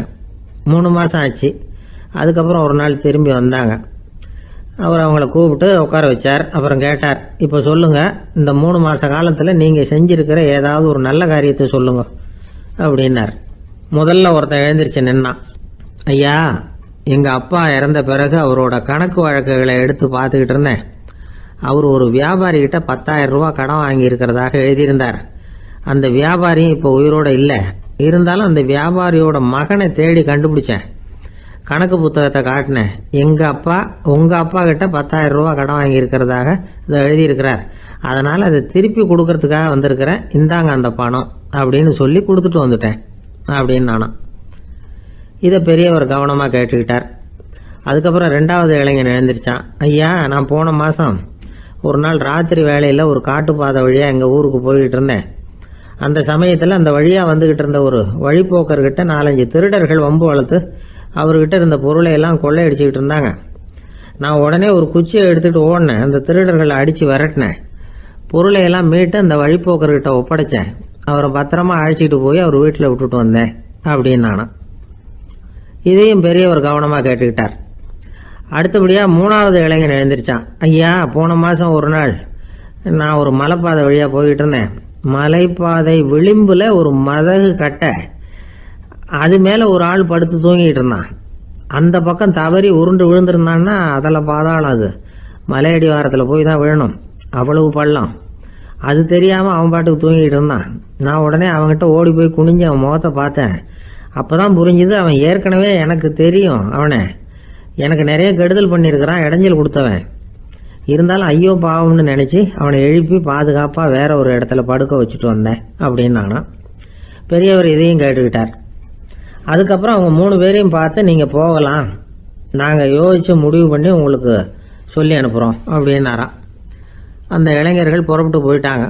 அதுக்கப்புறம் அந்த பெண்ணோட அப்பாவை பார்த்து சொன்னார், இந்த 3 பேருமே நல்ல பிள்ளைங்க தான், அதில் ஒன்றும் சந்தேகம் இல்லை. இருந்தாலும் இந்த 3 பேர் செஞ்ச செயல்களையும் ஒப்பிட்டு பார்க்க வேண்டியிருக்கு. முதல் இளைஞன் நேர்மைக்கு எடுத்துக்காட்டாக விளங்குறான். இந்த காலத்தில் இது மாதிரி இளைஞர்களை பார்க்கறது ரொம்ப கஷ்டம்தான். இருந்தாலும் அவன் கடமையை தான் செஞ்சான். 2வது இளைஞன் நல்ல வீரன், தைரியசாலி. ஒரு வீரன் எதை செய்யணுமோ அதைத்தான் இவன் செஞ்சான். இவன் ஒரு லட்சிய மனிதன். 3வது இளைஞன் தன்னுடைய பகைவனுக்கே உதவி செஞ்சிருக்கான். அவன் உயிரை காப்பாற்றியிருக்கிறான். பகைவனுக்கு அருள்வதுங்கிறது ஒரு சாதாரண மனுஷனால் செய்யக்கூடிய காரியம் இல்லை. பகையை மறக்கிறதும் பகைவனுக்கு அருள்வதும் தெய்வீக பண்புகள்.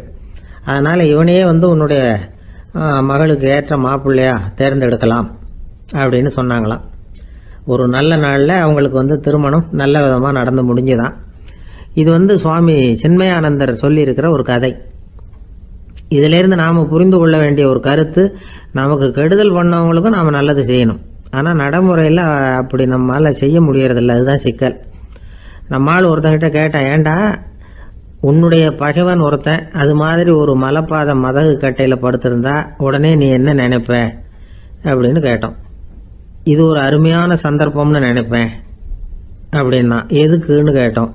அவனை அந்த பக்கமாக உருட்டி கீழே தள்ளுறதுக்கு அப்படின்னா.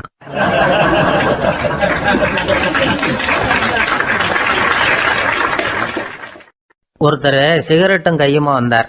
சார், இந்த புகைப்பிடிக்கிற பழக்கத்தை நிறுத்தி போடணும்னு தான் பார்க்குறேன், முடியலன்னார். புகைப்பிடிக்கிறத நிறுத்துறது ரொம்ப சுலபம் சார் அப்படின்னார் இன்னொருத்தர். எப்படி சொல்கிறீங்கன்னு கேட்டார் அவர். நான் கூட ஏற்கனவே 10 தடவை அந்த பழக்கத்தை நிறுத்தி இருக்கிறேன் சார் அப்படின்னார் இவர்.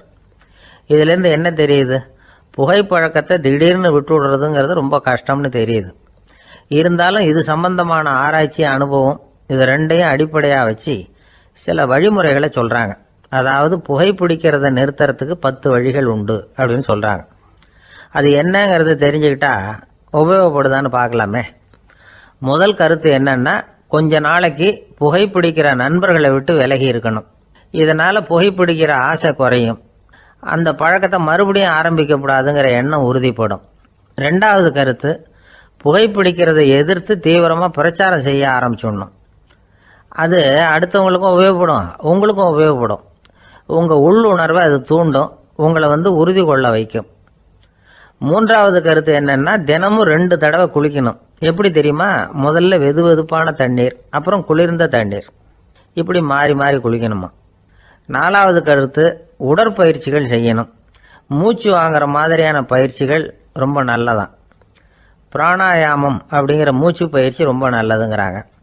அப்புறம் ஐந்தாவது கருத்து, சாப்பாடு மிதமாக இருக்கணும், சீராக இருக்கணும். பச்சை காய்கறிகள், பழங்கள் சாப்பாட்டில் சேர்த்துக்கலாம். அடிக்கடி கொஞ்சம் கொஞ்சமாக சாப்பிட்டு ரத்தத்தில் சர்க்கரையின் அளவை பராமரிக்கணும். இது நரம்புகளை அமைதிப்படுத்தும். ஆறாவது கருத்து என்னன்னா, ரொம்ப நேரம் பசியோடு இருக்கக்கூடாது. புகைப்பிடிக்கிறத நிறுத்த முயற்சி செய்யும் பொழுது எடை குறைப்பு நடவடிக்கைகளை மேற்கொள்ளக்கூடாது. ஏழாவது கருத்து, காப்பி, தேநீர், மதுபானம், அப்புறம் போதைப் பொருள்கள் கலந்த உணவுகள் இதெல்லாம் வேணாம். புகைப்பிடிக்கிறத அதெல்லாம் ஊக்கப்படுத்தும். கடுகு, மிளகு, அப்புறம் காரமான பொருள்களை தவிர்க்கணும்.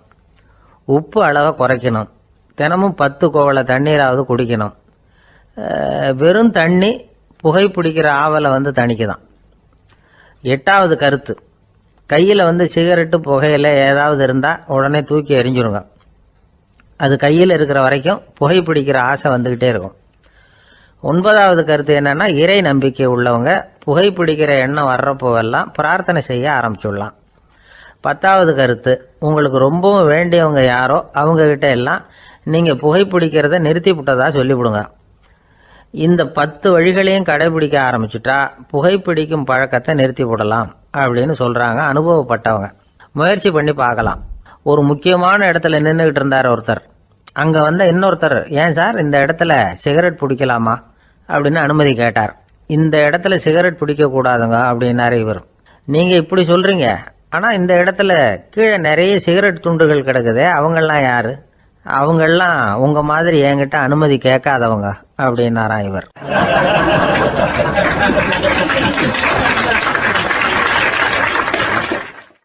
திருநெல்வேலி மாவட்டத்தில் கோவில்பட்டிக்கு பக்கத்தில் உள்ள ஊர் கடம்பூர். காமராசர் முதலமைச்சராக இருந்த காலம். கடம்பூரில் ஒரு பள்ளி சீரமைப்பு மாநாடு நடக்குது. அந்த பக்கத்தில் உள்ள பள்ளிக்கூடம்லாம் அதில் கலந்துக்குது. கண்காட்சி வேற, ஊர் பூரா விழா கோலம். மறுநாள் மாநாடு நடக்க போகுது. ஆனால் முதல் நாளே மழை பிடிச்சிக்கிட்டுது. மறுநாளும் அது விடாமல் பேஞ்சிக்கிட்டு இருக்குது. காமராசர் காலையிலேருந்து பல்வேறு நிகழ்ச்சிகளில் கலந்துக்கிட்டு சாயந்தரமாக கடம்பூருக்கு சேர வேண்டியவர்.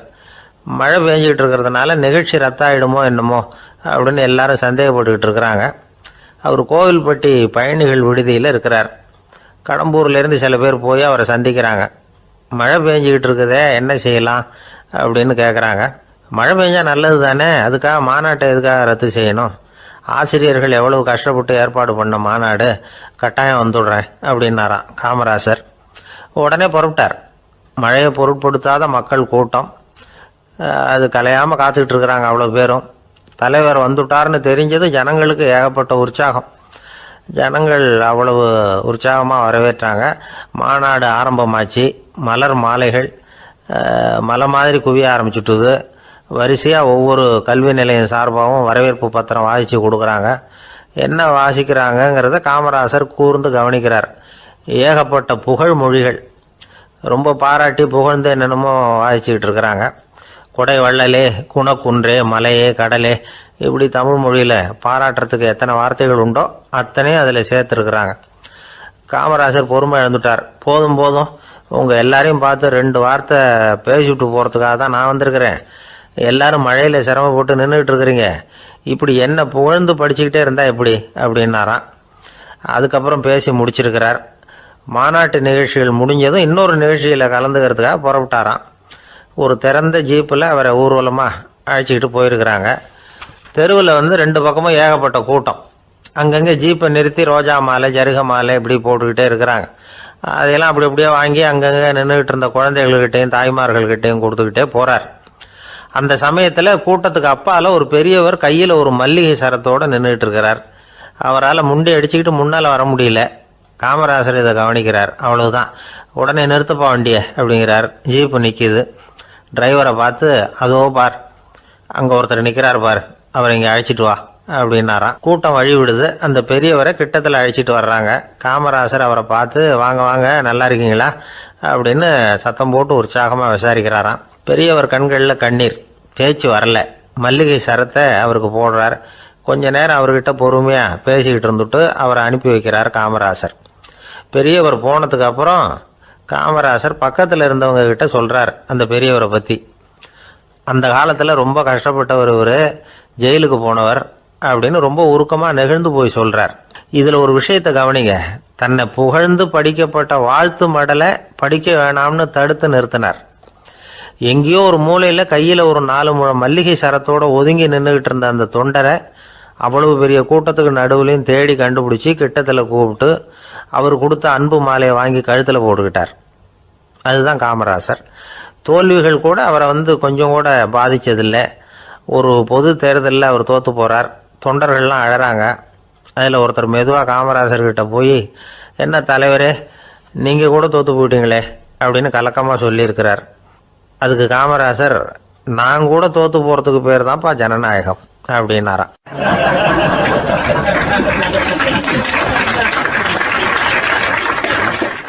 இப்பெல்லாம் நம்ம ஊரில் மாமியார் மருமகள் ஒருத்தர் நல்லா புரிஞ்சுக்கிட்டு நல்ல விதமாக தான் இருக்கிறாங்க பல இடத்துல. அதனால் நான் இப்போ சொல்ல போகிற கதையை கேட்டுவிட்டு, இந்த காலத்தில் அவ்வளவு மோசமாக யார் சார் நடந்துக்கிறாங்க அப்படின்னு கேட்டு யாரும் சண்டைக்கு வரக்கூடாது. இன்னொரு உண்மையையும் சொல்லிவிடுறேன். அதாவது இந்த கதையை நமக்கு எழுதி அனுப்பி இருக்கிறதே கொஞ்ச நாளில் மருமகளாகவும் அதுக்கப்புறம் கொஞ்ச காலத்தில் மாமியாராகவும் ஆக போகிற ஒரு நேயர் தான். சரி, இந்த கதைக்கு வருவோம். அதாவது ஒரு சின்ன குடும்பம், அந்த வீட்டில் மாமியார் ஆட்சி, அவங்க வச்சது தான் சட்டம். பிள்ளையாண்டான் எப்படின்னா, அம்மா சொல்கிறதையும் கேட்டுக்குவான், மனைவி சொல்கிறதையும் கேட்டுக்குவான், நமக்கு என்னத்துக்கு வம்புங்கிற டைப்பு. மருமகள் பேரில் குறை கண்டுபிடிக்கிறதுலேயே அந்த மாமியாருக்கு ஒரு சுவாரஸ்யம். சின்ன சின்ன விஷயத்துலலாம் குத்தம் கண்டுபிடிச்சிக்கிட்டே இருக்கிறாங்க. பொதுவாக எல்லாரும் எப்படின்னா ஏதாவது ஒரு காரணத்துக்காக சண்டை போட்டுக்கிட்டு இருப்பாங்க. அந்த அம்மா எப்படின்னா ஏதாவது ஒரு சண்டையை போடுறதுக்காக காரணத்தை தேடிக்கிட்டு இருப்பாங்க. அப்படி ஒரு மனசு. அந்த மருமக பொண்ணு பாவம் பயந்து ஒவ்வொரு காரியமும் செஞ்சுக்கிட்டு வந்தது. இப்படியே பல வருஷம் ஓடி போட்டுது. அந்த மாமியாருக்கும் ரொம்ப வயசாகிட்டுது. இருந்தாலும் அந்த பழைய சுபாவம் மட்டும் மாறவே இல்லை. திடீர்னு ஒரு நாள் பக்கவாதம் அந்த அம்மாவுக்கு ஒரு பக்கம் கை கால் இழுத்துக்கிட்டுது. வாய் சுத்தமாக பேச முடியாமல் போயிட்டுது. சத்தம் மட்டும் வரும். ஒரு பக்கத்து கை காலை அசைக்க முடியும். பேசுகிறதெல்லாம் கையால் தான், அதாவது கை சைகையால். இப்படிப்பட்ட நிலைமையில் கூட அந்த பொண்ணு தண்ணியோ பாலோ இவங்க எதிரில் கொண்டாந்து வச்சா அதை வேணும்னே தட்டி விட்டுட்டு ஒம்பு வளர்க்குறது. அதுக்கப்புறம் அந்த பொண்ணு தரையை சுத்தப்படுத்தும்ல, அதை பார்த்து ரசிக்கிறது. இருந்தாலும் அந்த பொண்ணு இதையெல்லாம் பெருசுப்படுத்தாமல் ரொம்ப பொறுமையாக தான் இருந்தது. ஒரு நாள் வீட்டில் வச்சுருந்த பாலை பூனை குடிச்சிட்டு போயிட்டுது. வயசான காலத்தில் இந்த அம்மா பால் இல்லாமல் கஷ்டப்படுவாங்களே அப்படின்னு நினச்சி பக்கத்து வீட்டில் போய் கொஞ்சம் பால் வாங்கிட்டு காய்ச்சி மாமியார் முன்னாடி கொண்டாந்து வச்சுது அந்த பொண்ணு.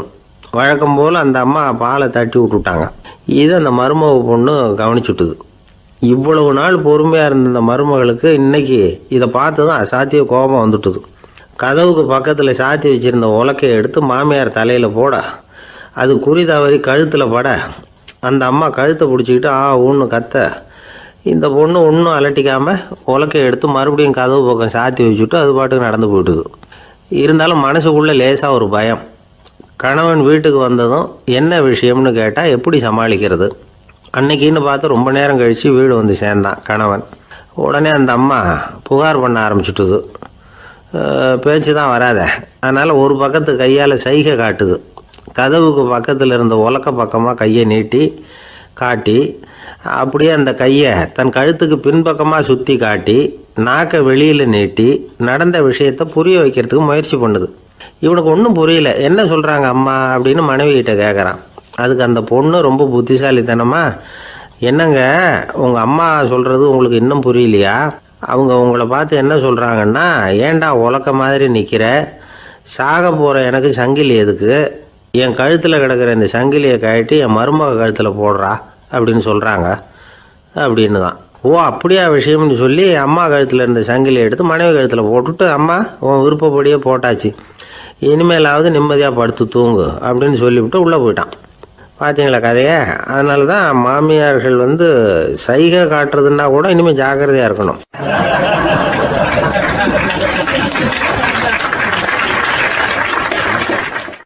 ஒரு கடற்கரை ஓரம், அங்கே ஒரு சின்ன கிராமம். அந்த கிராமத்தில் ஒரு சின்ன பள்ளிக்கூடம். கடற்கரை ஓரத்தில் உள்ள ஒரு விடுதியில் ஓய்வுக்காக ஒருத்தர் தங்கியிருக்கிறார். பள்ளிக்கூடத்தில் ஏதோ விழா நடக்கிறது மாதிரி தெரிஞ்சுது. உடனே அவர் அந்த பக்கமாக வந்தார். இங்கே என்ன நடக்குதுன்னு விசாரித்தார்.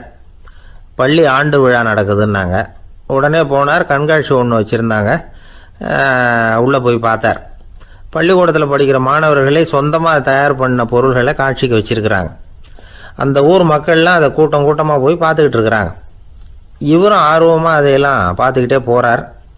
ஒரு இடத்துல ஒரு சின்ன ரயில் செஞ்சு வச்சுருந்தாங்க, மாணவர்களே தயார் பண்ணது. மின்சாரத்தால் அது ஓடுறது மாதிரி பண்ணி வச்சுருந்தாங்க.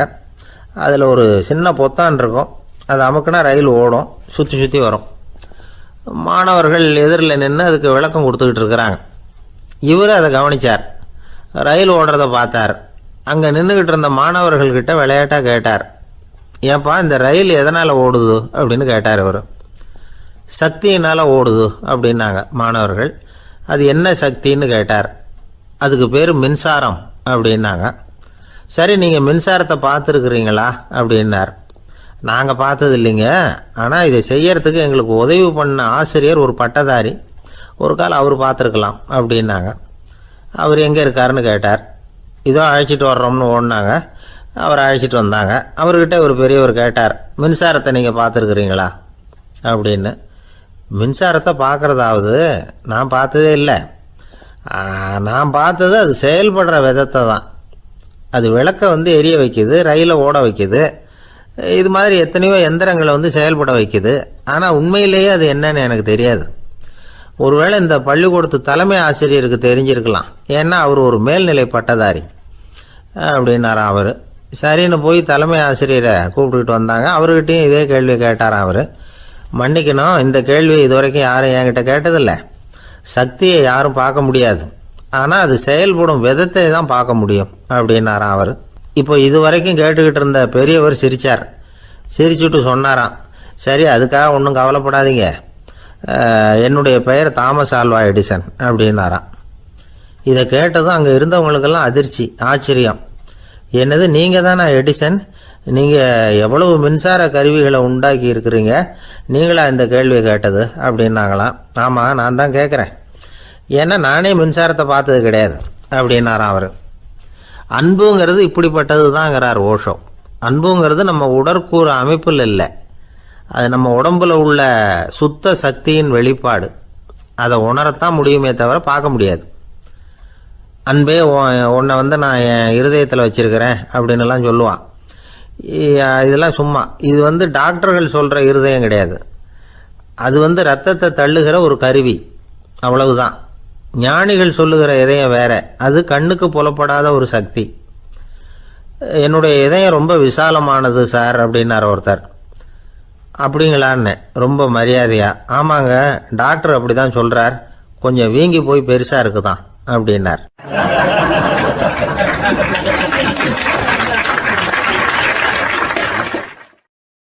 ஒரே ஒரு ஊரில் ஒரு அம்மா இருந்தாங்க. அந்த அம்மாவுக்கு ஒரே ஒரு பிள்ளையாண்டான். அவனுக்கு ரொம்ப அக்கறையோடு கல்யாணம் பண்ணி வச்சாங்க. கல்யாணம் முடிஞ்சதும் மருமக பொண்ணு வீட்டுக்கு சேர்ந்தது. அப்பாடா என் கடமை முடிஞ்சுது, இனிமேல் அக்கடான்னு எங்கேயாவது ஒரு மூலையில் படுத்து கிடக்கலாம் அப்படின்னு நினச்சாங்க அந்த அம்மா. ஆனால் நினைக்கிறபடி எங்கே நடக்குது? அதுக்கப்புறம் தான் பிரச்சனையே ஆரம்பமாச்சு. மருமகள் குணம் சரியில்லை, ஒரு மாதிரி.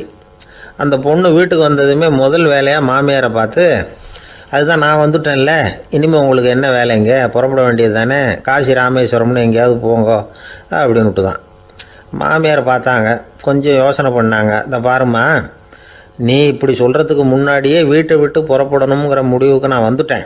வீட்டை மட்டும் இல்லை, இந்த உலகத்தை விட்டே கூட போகிறதுக்கு தயாராக இருக்கிறேன். ஆனால் ஒரே ஒரு விஷயத்துக்காக என் உயிரை கையில் பிடிச்சிக்கிட்டு இருக்கிறேன் அப்படின்னாங்களாம். என்ன விஷயம்னு கேட்டது இந்த மருமக பொண்ணு. வேறு ஒன்றும் இல்லை, என் பிள்ளைக்கு கல்யாணம் பண்ணி வச்சுட்டேன்.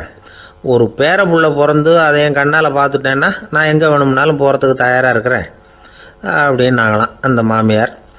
மாமியார் இப்படி சொல்கிறதுலேயே நியாயம் இருக்கிறதாக பட்டுது அந்த பொண்ணுக்கு. சரி, அப்படியே இருந்து பார்த்துட்டு போகலாம் அப்படின்னு அனுமதி கொடுத்துது. கொஞ்ச காலத்தில் ஒரு பேரன் பிறந்தான். அந்த அம்மாவும் பேரனை கண்ணால் பார்த்துட்டாங்க. சரி, பேரனை பார்த்தாச்சுல்ல, இனிமேல் புறப்பட வேண்டியது தானே அப்படின்னது மருமக பொண்ணு. மாமியார் பார்த்தாங்க, நீ சொல்கிறது சரிதாம்மா, அதில் ஒன்றும் தப்பு இல்லை. என்னோடய பேரன் உங்களை அம்மா அப்பான்னு கூப்பிடுறத என் காது குளிர கேட்டுட்டு போயிடுறேனே அப்படின்னாங்களாம். சரி, அந்த ஆசையை நிறைவேறட்டும் அப்படின்னு காத்துக்கிட்டு இருந்தாங்க. பேரன் வளர்ந்தான், நடந்தான், பள்ளிக்கூடம் போனால் பெரியவனானா. மருமக பொண்ணு மறுபடியும் மாமியாரை விரட்ட ஆரம்பிச்சுட்டுது, இன்னும் புறப்புள்ளையான்னு. இதை பாருமா, இது வரைக்கும் இருந்துட்டேன். பேரனோட கல்யாணத்தையும் கண்ணால் பார்த்தா தான் இந்த கட்டை வேகும் போல் இருக்குது அப்படின்னு சொல்லி ஒரு மாதிரியாக பேச ஆரம்பித்தாங்க. இதுவும் நியாயமான ஆசையாக தான் படுது அப்படின்னு அது யோசிச்சிருக்கு அந்த பொண்ணு. சரின்னு அதுக்கும் ஒத்துக்கிட்டது. உடனே பேரனுடைய கல்யாணமும் முடிஞ்சுது ஒரு வழியாக. இனிமேல் ஒரு நொடி கூட இங்கே இருக்கக்கூடாது, புறப்படுங்க அப்படின்னு மாமியாரை விரட்டிச்சான் அந்த பொண்ணு. இப்போ அந்த மாமியார் தன்னோட மருமகளை பார்த்து சொல்கிறாங்க, இதோ கிளம்பிட்டேம்மா, என் மூட்டை முடிச்செல்லாம் கட்டிக்கிட்டேன், புறப்பட்டுவிட்டேன். அப்படியே நீயும் உன் துணிமணிகளை மூட்டை கட்டிக்கிட்டு கிளம்பிடும், என்னோட சேர்ந்து 2 பேருமா சேர்ந்து போயிடலாம் அப்படின்னாங்களாம். அந்த பொண்ணு முழிக்குது. முழிக்காதே, உனக்கும் ஒரு மருமக வந்துட்டா, இனிமேல் நீயும் ஒரு மாமியார் தானே, உனக்கும் இனிமேல் இங்கே வேலை இல்லை, புறப்படு அப்படின்னாங்களாம். அப்போ தான் அந்த பொண்ணு சிந்திக்க ஆரம்பிச்சு தான், தன்னோட தவறு புரிஞ்சுதான். இந்த தகவலை கேட்டுக்கிட்டு இருக்கிற மருமகள்லாம் இதை பற்றி கொஞ்சம் யோசிச்சு